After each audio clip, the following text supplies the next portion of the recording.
Now to new developments in the investigation into Jeffrey Epstein's death. This morning we're learning one of the guards on duty the night he died reportedly wasn't a regular correctional officer. Lindsay Davis is here, has the latest for us. Good morning, Lindsay. Good morning, Robin. According to the AP, he was a temporary officer filling in due to a staffing shortage. And now Attorney General William Barr with some foreboding words, saying that just because Epstein won't have his day in court, Epstein's alleged co-conspirators, quote, should not rest easy. Victims deserve justice and will get it. This morning, more confusion surrounding the moments leading up to Jeffrey Epstein's death. According to the AP, one of the guards assigned to watch him wasn't even a regular correctional officer. We are now learning of serious irregularities at this facility that are deeply concerning and demand a thorough investigation. Sources tell ABC News that at the urging of his defense attorneys, Epstein was taken off suicide watch 2 weeks ago, and that while there were cameras on the cell block where he was held, they did not focus on individual units, so it's unlikely there's surveillance video of the moment of his death. This, as Little St. James, Jeffrey Epstein's private oasis in the Caribbean, is now the subject of a raid by both the FBI and NYPD. ABC News was there as the agencies search for new evidence against the deceased financier and potential co-conspirators. We're also learning more about longtime Epstein associate Ghislaine Maxwell, who's been accused of recruiting underage girls like Virginia Giuffre to act as sex slaves for him and other men.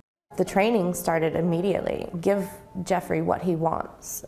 A lot of this training came from Ghislaine herself. In deposition testimony from recently unsealed documents, Giuffre says she was directed to have sex with several powerful men, like former New Mexico Governor Bill Richardson, former Maine Senator George Mitchell, and Prince Andrew. All of the men have denied those allegations. Richardson and Mitchell deny having ever met her. On Sunday, a smiling Prince Andrew was spotted accompanying his mother, the Queen, to church. Conchita Sarnoff, an advocate for victims of sex trafficking, wrote a book about Epstein and says she knew Maxwell socially. According to Virginia's filings, she would teach the underage girls how to behave, how to act, how to dress, how to eat properly. I think those girls were so fearful of Ghislaine, A, because she was much older than they were, and she, of course, lived with Epstein, and she had a relationship with Epstein. Whatever that relationship was, it clearly was a close relationship. Maxwell has consistently denied all allegations and has not been charged with any crime.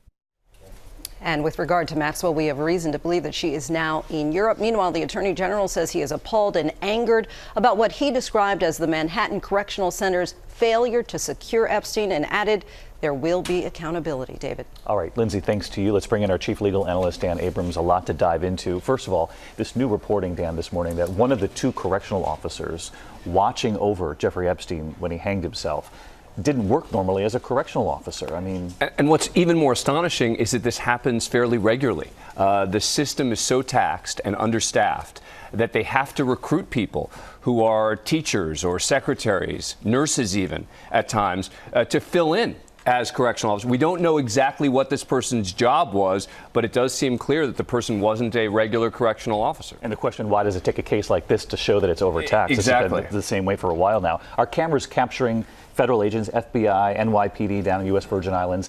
That tells you that this prosecution is far from over. Right. I think there are one of two reasons they're down there. First of all, there is an FBI office based out of San Juan, which covers the U.S. Virgin Islands. So it could be that they are simply investigating the possibility of a crime that occurred at that home.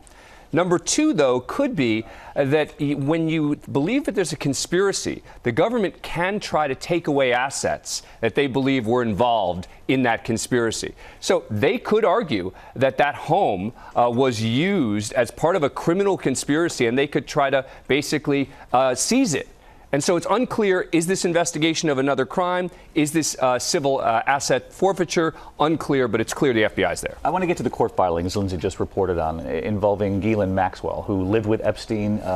She's been accused of coaching the girls, teaching them how to perform, how to dress and whatnot, that they were fearful of her. Of course, all allegations at this point. But where is she? Why don't we know more about her? We don't know exactly where she is. It sounds like she may be in Europe. She should be very concerned right now. I mean, she is the person who has talked about again and again and again. And as you heard the Attorney General say, they're investigating others. Remember, if she's in Europe and she's charged with a crime, it's a serious crime, she'd be extradited. So it's not that she'd be able to avoid justice if she's in Europe. All right, much more to come here. Dan Abrams, thanks as always.